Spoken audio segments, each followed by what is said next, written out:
Hey everybody, welcome back to the channel. Today I'm going to talk about Tamron's 150-500 f5 to 6.7 lens for Sony E-mount cameras. You can use it on APS-C sensor cameras like I've been doing with my A6600, or you can use this on full frame cameras like I've been doing with my Sony A9 II. And this is my video about first impressions about the lens and also how to set yours up for wildlife photography. Let's get into it and let's see how this lens performs. Okay, so I've taken my lens out of the box and you can see the physical size of it here. I've got it attached to a Sony A9 II full frame camera body.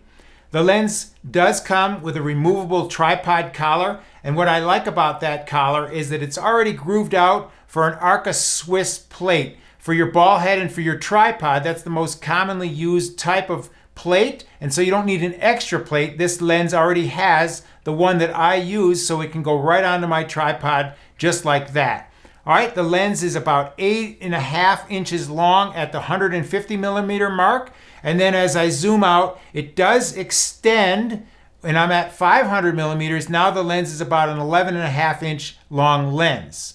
All right, the zoom is nice and smooth. The lens also comes with an included lens hood, which you turn around and snap on when you're shooting this lens out in the field. All right, it also has 82mm lens caps. I don't use any type of filter for wildlife photography, so I don't need any filters for this lens. And we're going to get into the buttons and the knobs and see what they do and set those up for your wildlife photography next. Okay, so I've got the lens and camera attached to my tripod now, and the first thing you want to do is remove the lens hood and turn that around, and you line up these white dots with the white dots on the lens, and your lens hood snaps right into place nice and easy. All right, so let's look at the buttons that we have here. First of all, we have our focus limiter switch, and in theory that lens will focus faster if you're shooting faraway subjects, and you move this to the infinity to 15 meters range. And then if you're going to shoot something that's closer to you, you shoot it from 3 meters to infinity range. But I just leave it on the full, and I find that the lens focuses fast enough just on the full without switching that at all. And then you have your AF/MF switch. I leave that on autofocus all the time, but I do have a button set up on my camera so that I can manually focus sometimes on stationary subjects, and I can use the back focus dial, which turns very nice and smooth. It's got a good dampening feel to it. And I can do that once in a while, like I said, on a static subject, and I don't have to switch this button at all. I just leave it on autofocus all the time. And then you have your VC on-off button. That's your vibration compensation. And if you have that to the on position, then you've got choice of 3 modes. Mode number 1 is your general all-purpose shooting mode, and you'll see the image calm down in the viewfinder, and you'll see the result of that vibration compensation on your image. Mode number 2 is a panning mode. If you've got predictable action moving left to right or right to left across your frame, then you want to put it in mode number 2. Mode number 3 is the fastest to react because you don't see the actual image calm down in the viewfinder before you take the picture, but the result will show up in your resulting picture with the vibration compensation.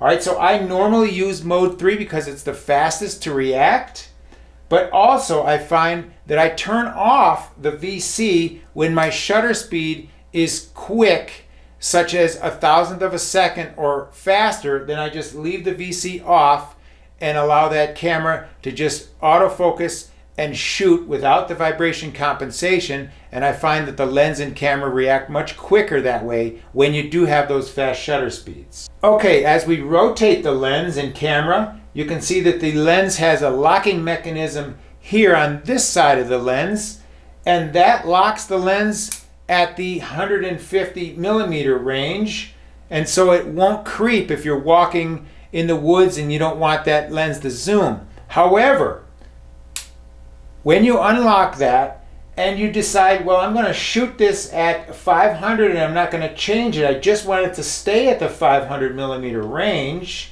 then you can just push forward on the entire focus, you can push forward on the entire zoom ring, and when you see this white stripe show up on your lens, then it locks it at whatever focal length you've chosen. So here I've chosen to lock it at 500 millimeters, but you could unlock it and zoom to 400 millimeters and lock it there as well. All right, so let's look at a few sample photos of what I got with the lens on the first few days that I had it. At first, I snapped it onto my Sony a6600, which is an APS-C sensor camera body. And I walked around my neighborhood the first day that I got this lens. I saw a blue jay with some decent fall color, and you don't really think of this lens as a scenic lens, but I was just testing out the sharpness, and so I shot a house in the neighborhood and some of the fall color that was around. And then there was a creek nearby, and there was a crayfish in that creek, and so if I zoom in on that picture, you can really see the sharpness that this lens can get. And then there was a duck that flew by, and I managed to get a shot of it in flight. That's a difficult shot for a lens to get sometimes, but this lens did pretty good on that.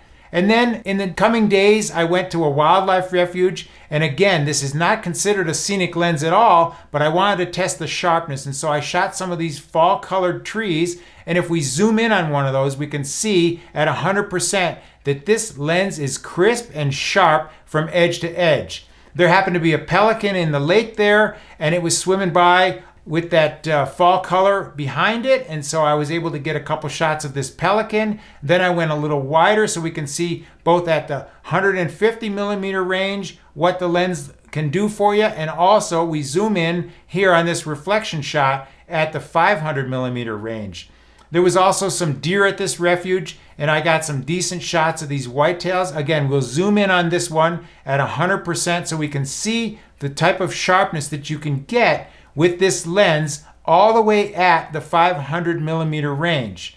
All right, there was also a nice hawk sitting on a post. Also, a couple of squirrels were at this park, and I was able to get close to those, and you can again see the sharpness that this lens can give you.